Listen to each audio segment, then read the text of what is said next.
In Radio Gráfica, before taking office, let's say, they play a trick on him where they tell him, look, you have to sign whatever we tell you, and the one who sends that plan is Sebastián Pareja, the one who sets up the freedom of Avanza in the province of Buenos Aires.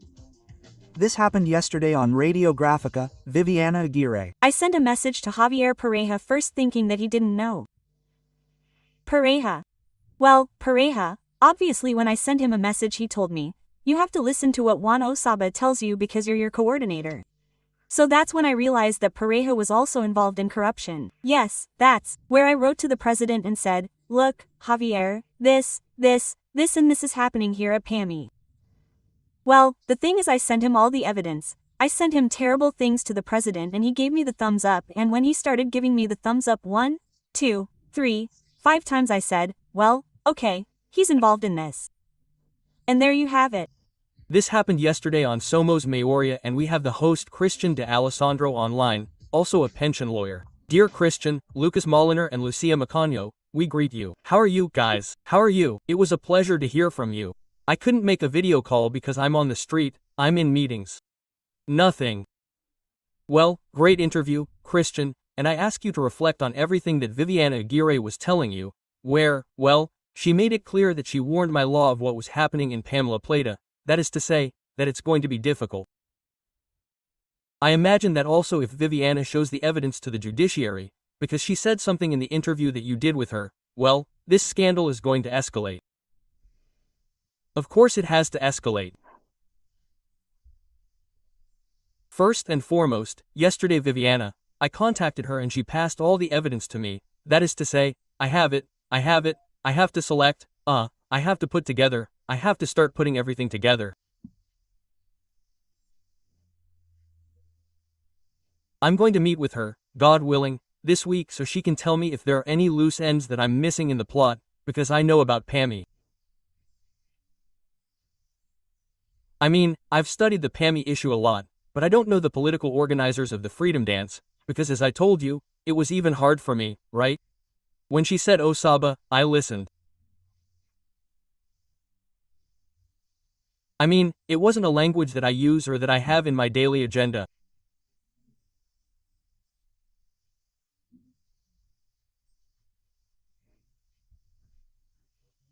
The only reflection I can say is that they are up to their necks. I mean, because, both the National Disability Agency and what Viviana Aguirre is reporting, who yesterday, in more than half an hour of talking, was able to explain, perhaps, what she can't do elsewhere, how she met Javier Milei, how she came to be a PAMI official, what she found, how she encountered the situation and who asked her to do it.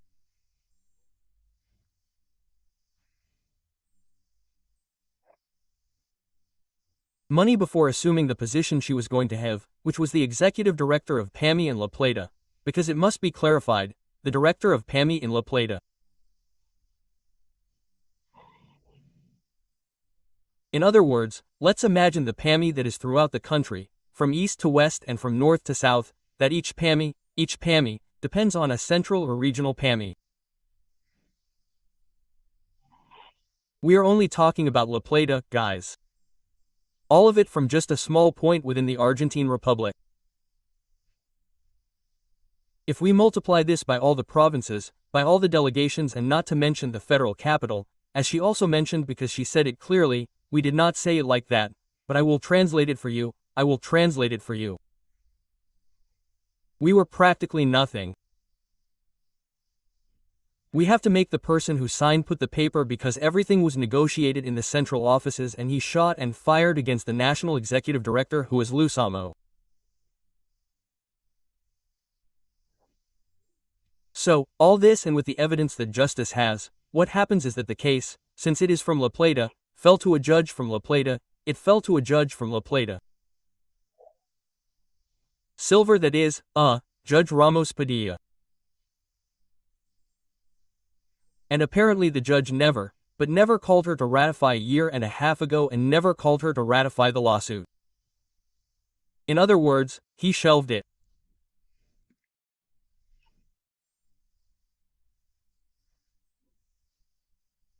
So, everything is, and with this I close and finish this little piece. This leads to showing a framework that was not only in PAMI, in Andes, in the National Disability Agency, but a small part of the beloved entity of PAMI.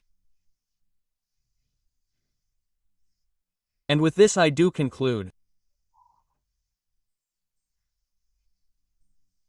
Imagine the social works intervened by the nation, which there are many, which must also be the scam plus what is being shown or will apparently be shown in the different social works of the IOFA and everything that has to do with the military, right? Yes, Christian. Precisely what this is uncovering is that there is a modus operandi that is repeated in different organizations. In fact, she reports that, certain, let's say, procedures, high-cost treatments were billed 10 times more than their value. Cost, that is, urgent treatments in this case, surgery. Sure. I mean, here it's not just a laboratory. Sure, it's not just a laboratory because we're talking about perhaps prostheses that have nothing to do with a laboratory. We're talking about clinics that have nothing to do with laboratories. I mean, it's a terrible situation. And at a time when the disability issue was being discussed last week in Congress, the issue of retirees that is being overshadowed, but that is getting worse and worse. What a time, right? As for also discussing a country project, because if not, we'll get stuck in corruption. Well, how do we raise the debate about what kind of Argentina we want, Christian? Yes, that's fine, to debate the Argentina that we have or that we want, what we have and what we want, right? But right now what I want is to uncover the corruption. That is, to think about the model of country that we want and, it's like, walking faster than the foot can carry us. Now, let's uncover this to know what we don't want. Because I don't want this, I don't want it, I already know what I don't want, right? The model of the country I want is one that includes the disabled, that gives medicine to cancer patients, that doesn't close the door on sick kids and keeps them out on the streets, that PAMI works. Let me explain something to you, guys. Let me explain something to you. Let's briefly discuss everything that happened in PAMI, only in PAMI, which is what I handle fairly well, I would say, right? I've always had some information. PAMI retirees had their medicines taken away with 100% coverage. One of them, had to take away 100% coverage of a medicine, therefore, of so many medications that they previously had at no cost, now they have to pay for them. The first measure he took, we're only talking about medication, I'm not talking about other benefits other than PAMI, which were also cut. Well, PAMI had a differential price with laboratories, that is to say, the medicine that PAMI bought from the laboratory increased less than what a common health insurance company increased. Why? Because if inflation was 8%, 10% as we had before, well, the price of PAMI increased half or less or a little less than inflation, but they had a differential price. The government assumed and eliminated that. Third, not only for PAMI members, but for all members of the health insurance company, including PAMI members, they took away all the medications that they previously had with coverage of at least 40%.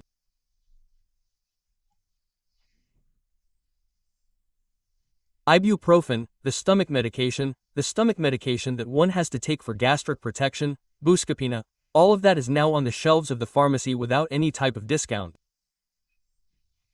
Okay. And finally, which is also very serious, all of this is serious.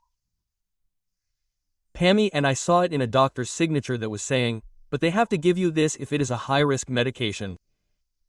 Cost. He was a PAMI Endo affiliate who gave him the HB medication, and there were others on the cancer issue.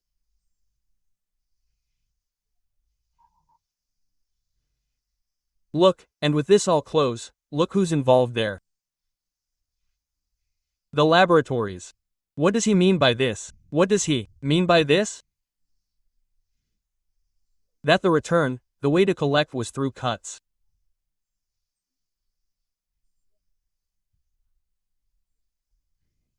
So, all of us, mortals, paid more for the medicines. We paid for the medicines without a discount, at the cost that the laboratories had the possibility of doing all these businesses, and the return was between 8% and 13%, which goes to the cashier, but the rest also went as a bribe.